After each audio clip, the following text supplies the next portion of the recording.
अच्छा, कभी सोचा है कि एक अच्छी डरावनी कहानी असल में डराती कैसे है? आज हम एक ऐसी ही कैंपफायर स्टोरी की एक एक परत को खोलकर देखेंगे। समझेंगे कि ये हमारे दिमाग के साथ कैसे खेलती है और वो जो मनोवैज्ञानिक डर होता है ना, उसे इतनी असरदार ढंग से कैसे बनाती है। कहानी की शुरुआत ही इस लाइन से होती है। आज रात का माहौल रंगीन नहीं, डरावना करते हैं। मतलब सुनते ही ऐसा लगता है जैसे हम खुद उस कैंपफायर के आग के पास खिंचे चले गए हों। एकदम से वो डरावना माहौल बन जाता है।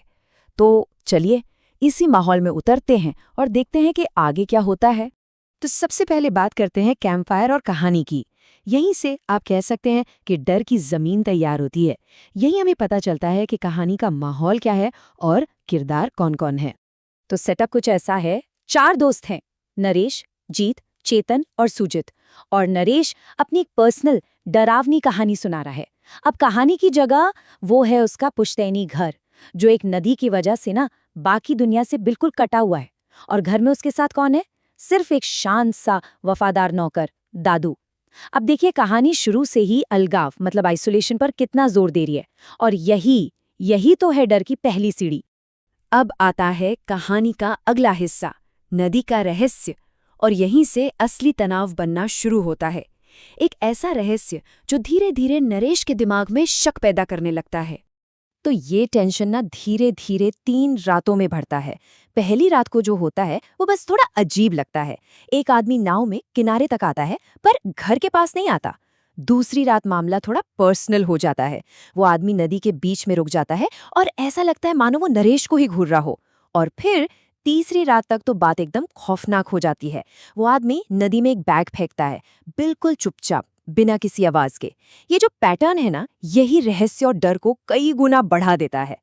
अब इन अजीब घटनाओं का असर सीधा नरेश के दिमाग पर पड़ने लगता है।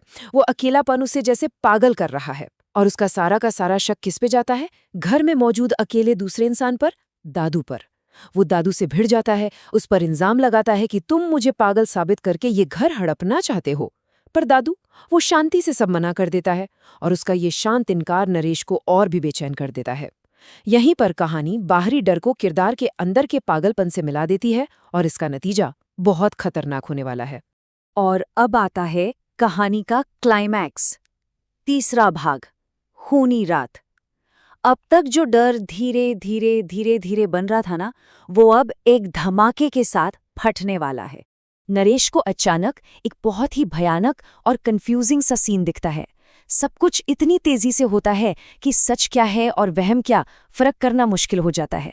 एक परछाई को धक्का दिया जाता है, कुल्हाड़ी लिए एक आदमी हमला करता है, दीवार पर खून के छींटे, और फिर सब गायब। ये जो कियोस है ना, ये जानबूझकर बनाया गया है ताकि सुनने वाले भी नरेश की तरह ही उलझन में पड़ जाएं कि आखिर हुआ क्या। और फिर जो होता है वो सच में दिल दहला देने वाला है। नरेश जो नशे और गुस्से में है, वो अनजाने में ठीक वही सीन दोहरा देता है जो उसने अभी अभी देखा था। पर इस बार ये कोई वहम नहीं है, ये हकीकत है। वो खुद एक कुल्हाड़ी उठाता है, दादू का पीछा करता है, जो बेचारा चौखट पर ठोकर खाकर गिर जाता है, और नरेश उस पर वार कर देता है। दीवार पर खून के छींटे पड़ते हैं। ठीक वैसे ही उसका सबसे डरावना सपना अब उसकी अपनी हकीकत बन चुका है। अब आता है चौथा हिस्सा, सच का सामना।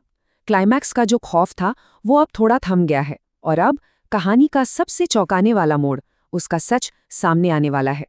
जब नरेश दादू की लाश को ठिकाने लगा रहा होता है, तब ये एक लाइन उसके दिमाग में गूंजती है, ये नज़ारा मैंने पहले भी देखा हुआ है।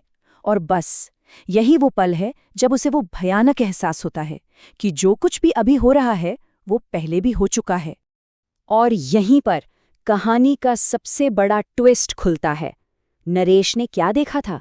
उसने देखा था कि एक हत्यारा नदी में लाश फेंक रहा है, पर असल में क्या हो रहा था?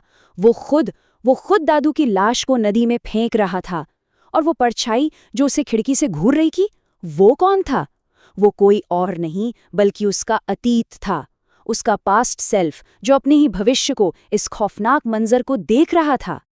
और अब कहानी का आखिरी और शायद सबसे परेशान करने वाला हिस्सा, कहानी का चक्र या उपसंहार। यही हमें असली में पता चलता है कि ये कहानी सिर्फ डरावनी नहीं बल्कि कितनी कितनी ज्यादा खौफनाक है। देखिए, कहानी का ये जो मोड़ है ना, ये प्री डेस्टिनेशन पैराडॉक्स नाम के एक कॉन्सेप्ट पर आधारित है। अब इसका मतलब क्या है? इसका मतलब ये है कि नरेश की किस्मत में हमेशा से ही उस हत्या को करना लिखा था, जिसका वो खुद गवाह बना था। वो असल में भविष्य में अपने ही अतीत को देख रहा था, और उसका डर, उसी डर ने उसे वो काम करने पर मजबूर कर दिया। तो नरेश अपनी कहानी खत्म करता है और उसके दोस्त कैंपफायर के पास एकदम चुप, अवाक और डरे हुए बैठे रह जाते हैं। कहानी हमें ठीक वहीं वापस ले आती है जहां से सब शुरू हुआ था, लेकिन अब माहौल बिल्कुल अलग है। डर अब सिर्फ उस कहानी में नहीं है, बल्कि असली दुनिया में उस कैंपफायर के आसपास भी महसूस हो रहा है। और ये पूरी कहानी हमें आखिर में इस एक परेशान करने वाले सवाल के साथ छोड़ जाती है, क्या भविष्य पहले से लिखा हुआ है? शायद यही इस कहानी का सबसे ठंडा, सबसे डरावना पहलू है।